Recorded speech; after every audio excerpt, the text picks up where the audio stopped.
આ રીતે મહેલ હતો અને મહેલની બહાર આપણે નીકળ્યા પછી હવે આપણે જવાનું છે અડીકડી કૂવો જે કહેવાય છે ને, ઘણા જોયો છે નહીં જોયો એને હું બતાવી દઉં.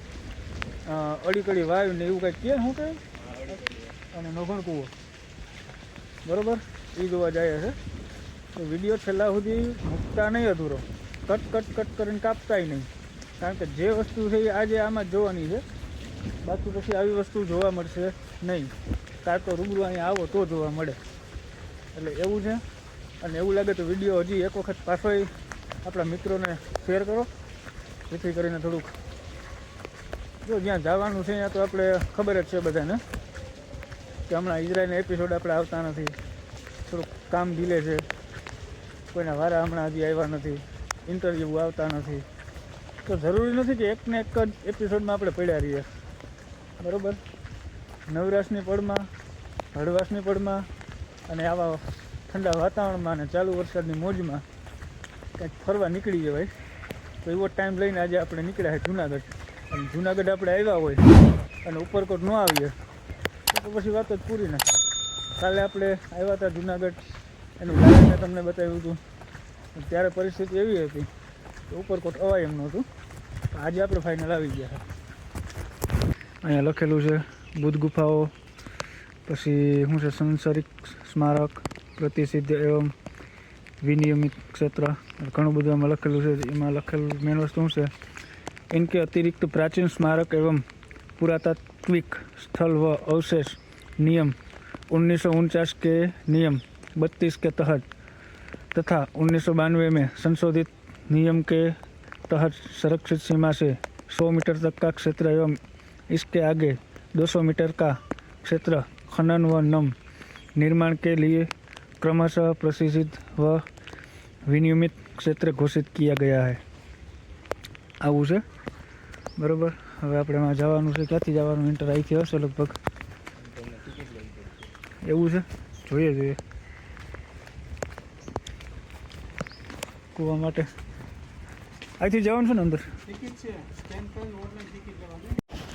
તો ભાઈ જાય હવે અંદર ને. જો અહીંયા છે ને ભાઈ, આ જગ્યાએથી ટિકિટ લેવાની છે. અહીંના ટિકિટના પૈસા છે 20 રૂપિયા લઈ એકના, અને એ ઓનલાઈન પેમેન્ટ કરવાનું. જો અહીંયા ઓલું સામે ઓલું છે ને સ્કેનર, એમાંથી ઓનલાઈન ટિકિટ કરવાની અને એ ગવર્મેન્ટમાંથી જ થાય. તમારો ફોન નંબર, ઈમેલ ને આલિયન માલિયન બધું નાખો ને ત્યાં મેળ આવે. બાકી કોઈને રોકડા પૈસા દેવાના નથી થતા અને રોકડી ટિકિટે આપતા નથી, બધું ઓનલાઈન થાય છે. અને આવી ગયા છે જો અહીંયા બુદ્ધ ગુફા. તમે જોવા જાઓ ને, આ કૂવો નથી, આ એક બુદ્ધ ગુફા છે બરાબર. એટલે અહીંથી એન્ટર થવાનું છે. અહીંથી જઈએ આપણે અંદર. આગળ 2500 વર્ષનું ઐતિહાસિક સિંહાવલોકન. 2500 વર્ષ થઈ ગયા ભાઈ. જે આપણે રાણક દેવીના અને ઓલા કંઈક પાઠ આપણે ભણતા હતા, ભણવામાં આવતા હતા, હવે એ રૂબરૂ આજે જોવા મળ્યું. અને અંદર આવ્યા પછી છે ને ક્યાંય બીજે ટિકિટના પૈસા દેવાના નથી થતા. એક જગ્યાએ એવી આવી બુદ્ધ ગુફા છે ને, ત્યાં ગવર્મેન્ટના રૂલ્સ મુજબ ગવર્મેન્ટે જ નિયમ કાઢેલો છે, રોકડા પૈસાની ટિકિટ નથી. એના ઓલામાંથી ડાયરેક્ટ પે કરી અને એ તમારું ડાયરેક્ટ બધું જે માંગે એ નાખી દે, એટલે એ ગવર્મેન્ટમાં જાય અને ત્યાંથી તમને ટિકિટ આપી દે ઓનલાઈન. અને જો કાંઈ ગુફા આવી રીતે છે, અંદર એન્ટર થયા. જો ભાઈ આવી ગુફા હતી કંઈક પુરાણી, અને આ છે બુદ્ધ ગુફા. આમાં જો બધું છે ને કોઈ જાતના સુધારા વધારા કરેલા છે નહીં, બધું જૂનવાણી જ છે. આમાં ગલીમાં ગલી ને એવું છે બધી. જો ડર લાગે એવું છે ને. જે લોકો અહીં ઉપરકોટ નથી આવે ને ભાઈ, અવશ્ય એકવાર અહીંની મુલાકાત લ્યો. અને એકલા આમાં આવે ને તો ડર લાગે એવું છે.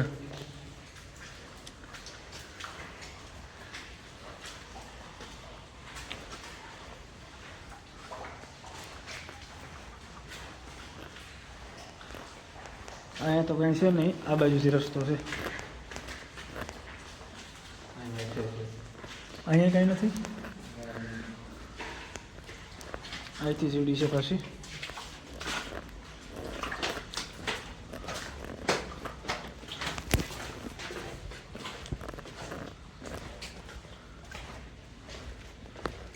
ઓહો, હજી અંદર છે ભાઈ.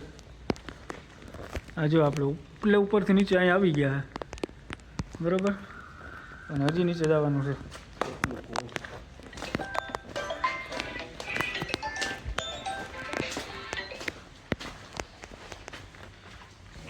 નાની એવી ખિડકી જેવું છે, અહીંથી એન્ટર થવાનું. અરે નીકળ વરસાદ આમ રોડ ચાલુ જ છે.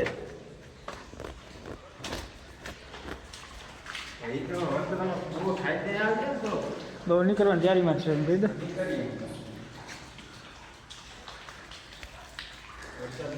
જો અહીંયા લાસ્ટ પેજ નીચે છે, અહીંયા આવી ગયા છે.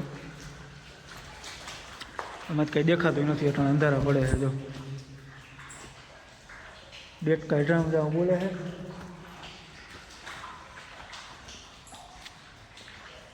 પેલું શું છે? હા નથી ને. જો ભાઈ અહીંયા કેટલો અધરથી આપણે આવ્યા ને એ જોઈ લ્યો.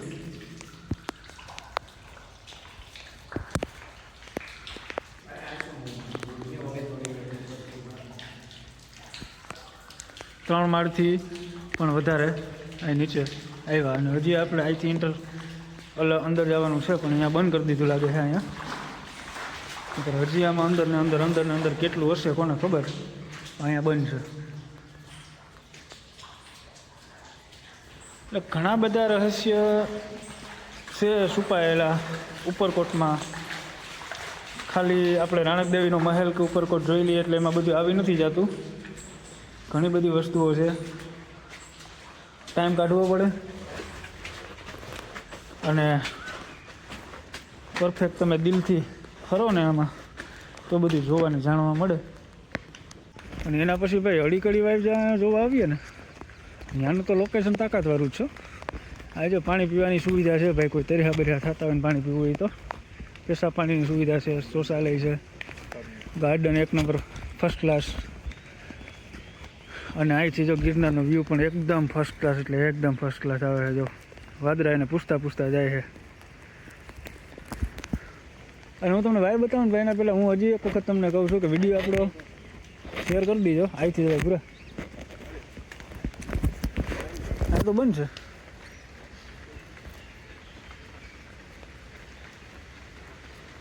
અહીંયા બંધ છે ભાઈ. અને જો આનું આપણે વાસી લઈએ તો અડી કડી 195 પગથિયા સાથેની આ પૂર્વ પશ્ચિમ વાવ આશરે 87 મીટર લાંબી, 4.75 મીટર પહોળી અને 35 મીટર ઊંડી છે. સમાંતર ખડકોને કોતરીને બનાવેલ આ એક સામાન્ય પ્રકારની વાવ છે. વાવના બાંધકામની સામાન્ય બાબતો જેવી કે કૂટ, મોભ, ગવાક્ષો કે શિલ્પો આ વાવમાં જોવા મળતા નથી. કોઈ ખાસ વિશિષ્ટ સ્થાપત્ય નહીં, ન કોઈ નોંધ કે ન કોઈ લખાણ, સમય માપન પણ નથી. છતાં એટલું કહી શકાય કે સૌથી પ્રાચીન વાવમાંથી આ એક છે.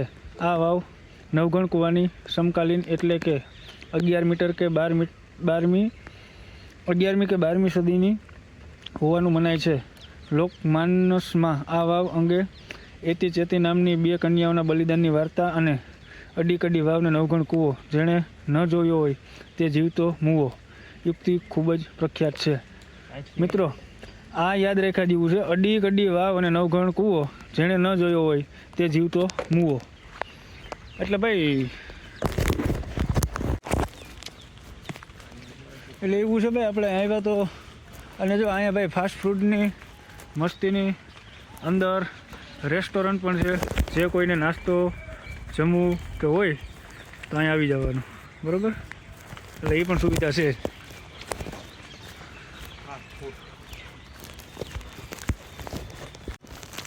અહીંયા તમે ઉપરકોટ આવી જાઓ ને તો ગિરનાર જવાની કે ગિરનાર ચડવાની જરૂર નથી પડતી, એટલી આપણે ખબર છે. કેમ કે લોકેશન અત્યારે અહીંથી જો એવું સુંદર મજાનું આવે છે ને કે એની વાત પૂછવામાં. જો ફરતે બાજુ ગિરનાર ને વાદળા હટતા જાય, પૂછતા જાય, તમે ઘેરે જાય. અને આ કૂવો તો ભાઈ જો ઉપરથી ઢાંકી દીધું છે, અને મેં તમને બોર્ડ બતાવી દીધો, જોવા જવાની મનાય છે. ને એવડો કૂવો લાંબો છે. જો સામેમાં ગેટઅપ છે ને પગથિયા છે. હા પગથિયા. હા અહીંથી આ ગેટઅપેથી અહીંયા સુધી ના આવ્યા ક્યાંકથી રાઈડ પાડી શકો.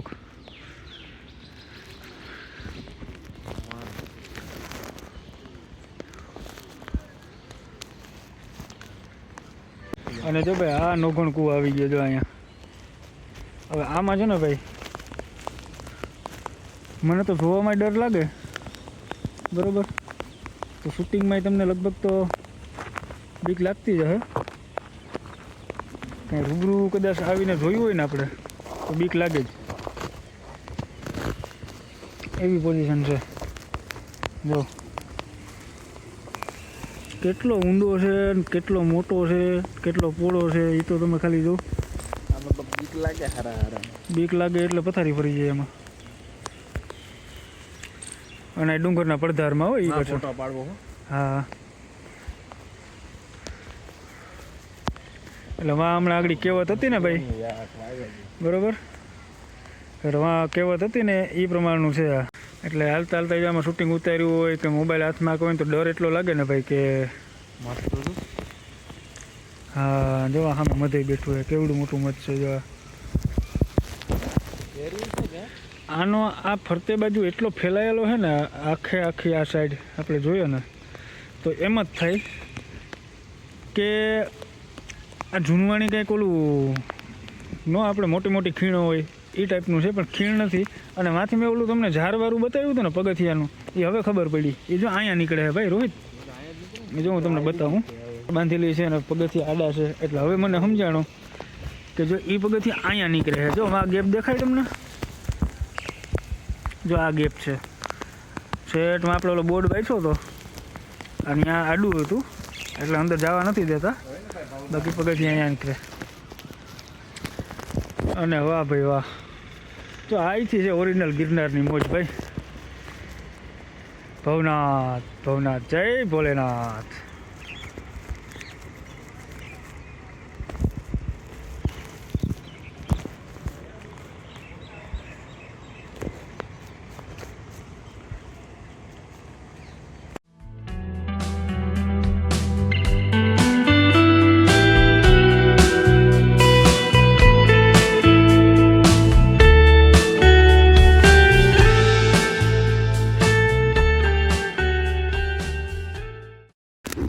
એટલે જો ભાઈ આવી મોજ છે, મેં તમને હમણાં કીધું ને કે ચાલુ વરસાદમાં ક્યારેક ક્યારેક ફરવાનો પણ લાવો લેવો જોઈએ બરાબર. બાકી કામ તો આખી જિંદગી ઘણા બધા આપણી પાસે છે જ, તો કામને ક્યારેક સાઈડમાં મૂકી અને થોડુંક ફરવા નીકળીએ, જોવાલાયક સ્થળોએ નીકળીએ તો કંઈક મજા આવે. દિલ ખુશ મન ખુશ ઓર મન રાજી તો હમ રાજી. અને જો આ છે નોખણ કૂવો, આને અત્યારે જોવામાં બંધ કરી દીધું છે. આ ફરતે બાજુથી જો બંધ કરેલું છે, બેરીકેટ બાંધેલા છે, બેરીકેટ આ પટ્ટી બાંધેલી છે, એટલે અહીંયા જોવા નહીં દે. એટલે હવે આપણે પાછા અહીંથી થઈ જાય રિટર્ન. અને પાછા રિટર્નમાં જતી વખતે જો અહીંયા પાછું બીજું આવ્યું છે ભાઈ, મહેલ જેવું છે. શું હોય ઉપર જઈએ આપણે અને ત્યાંથી જોઈએ તો કંઈક ખબર પડે. તો આ કાંઈ મહેલ જેવું નથી પણ રસ્તા જેવું છે, પગથિયા ચડતા જાય અને બારોબાર નીકળતા જાય. અહીંયા કંઈક છે જો ગિરનાર પર્વતનો નજારો. અનેક ધર્મોમાં આસ્થારૂપ એવો પવિત્ર ગિરનાર પર્વત હિમાલયથી પણ જૂનો હોવાનું સ્ફૂતર શાસ્ત્રીઓનું માનવું છે. ઉપરકોટની પૂર્વ બાજુએ આવેલો આ ગિરનાર પર્વત કિલ્લાની દિવાલ પરથી ખૂબ જ આહલાદક છે. અહીંથી ગિરનાર પર્વત પર આવેલ અંબાજી માતાનું મંદિર અને જૈન દેરાસરો સ્પષ્ટ રૂપે જોઈ શકાય છે. પર્વત પર ચડવા માટે બનાવવા આવેલા પગથિયાઓની આ રોપવેની વ્યવસ્થા પણ સ્પષ્ટ રૂપે દેખાય છે. ગીર પર્વતમાંથી ઘેરાયેલ ગિરનાર પર્વતમાંથી દર્શન થાય છે. તો આમાં ભાઈ દર્શાવેલું છે એવું કંઈક દેખાતું તો હશે, આપણે ટ્રાય કરીએ અહીંથી.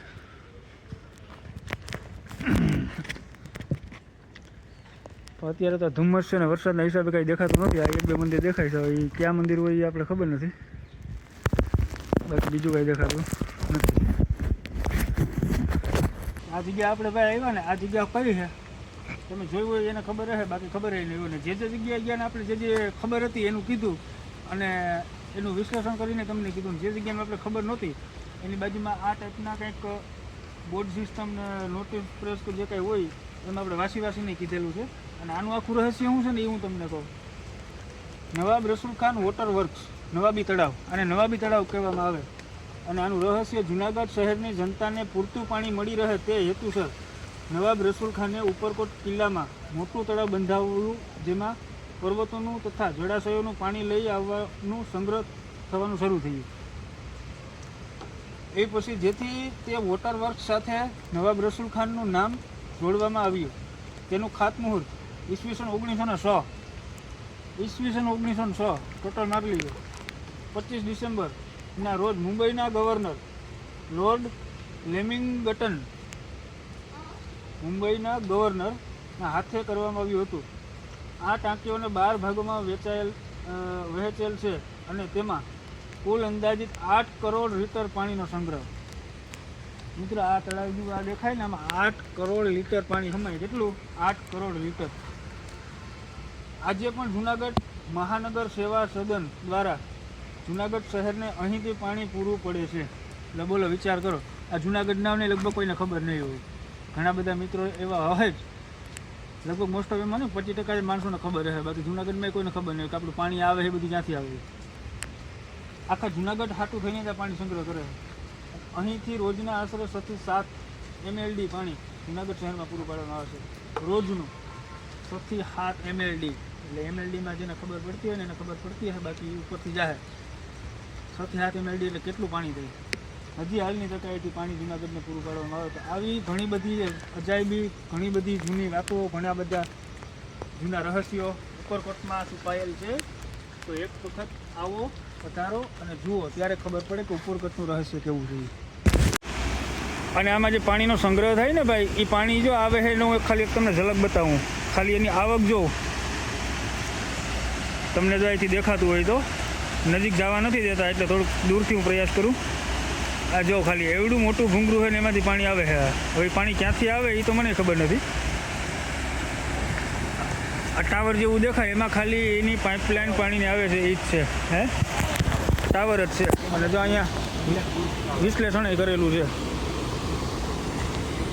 ઇનલેટ બુર્જ ટાવર ઈસવીસન 1906 બનાવવામાં આવેલ નવાબ રસુલ ખાન વોટર વર્ક્સના એક ભાગરૂપે આ ઇનલેટ બુર્જનું નિર્માણ થયેલ છે, જેનો હેતુ જૂનાગઢ શહેરની જનતા માટે પાણી એકત્રિત કરવાનું છે. આગળ મેં તમને કીધું એના જેમ જ ઇનલેટ બુર્જના માધ્યમથી પાણી આ વોટર વર્કના લાવવાની વ્યવસ્થા કરવામાં આવેલ છે. ચૂનાના પથ્થરમાંથી બનાવેલ આ અષ્ટકોણાકાર ચૂનાના પથ્થરમાંથી બનાવેલું છે મિત્રો. બુર્જમાં અંદરની બાજુએ ટેન્કમાં પાણી પહોંચાડવાની વ્યવસ્થા કરેલ છે. ઇનલેટ બુર્જની દિવાલોને પણ બહારની બાજુએ કલાત્મક ફૂલની પેનટ સજાવવામાં આવેલ છે. બોલો, આ રીતે છે ભાઈ. ને અવાજ જો તમને આમાં લગભગ મોબાઈલમાં સંભળાતો હોય આ વિડીયામાં, એટલો બધો અવાજ આવે છે પાણીનો. તો વિચાર કરો કે એટલું પાણી આમાં સંગ્રહ એ સમયે કરેલું 1906માં. આજકાલ નહીં, 1906માં. એની તો આપણી તો કેટલું પેઢી વી ગયું. હા, એ સમયમાં એટલું ઉપરકોટમાં પાણીનો સંગ્રહ કરેલો હતો. વિચાર કરો તમે.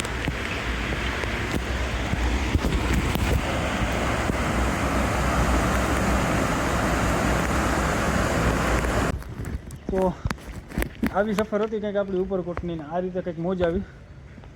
અને મજા તો એમ માનો ને કે કંઈ ઘટે જ નહીં, એવી મોજ આવી છે. બરાબર? તો અવશ્ય એકવાર અહીંયા આવીને મુલાકાત લ્યો, જોવ, જાણો, તો કંઈક મજા આવે. બાકી બીજું કાંઈ આપણે લઈને આવ્યા નથી ને કાંઈ લઈને જવાના નથી. તો બસ આજે હવે એટલું જ. આજનો બ્લોગ અહીંયા કરીએ સમાપ્ત. તો વિડીયો સારો લાગ્યો અને મજા આવી જોવાની તો થોડોક હજી એક વખત કહું છું, શેર કરી દેજો. અને જેને સબસ્ક્રાઈબ નથી કર્યું એ મિત્રો થોડીક આપણી ચેનલને સબસ્ક્રાઈબ કરી લેજો, એટલે આવા નવા વિડીયો પાછા મળતા રહે. આ બધું બધાને જઈને જઈ ભારત.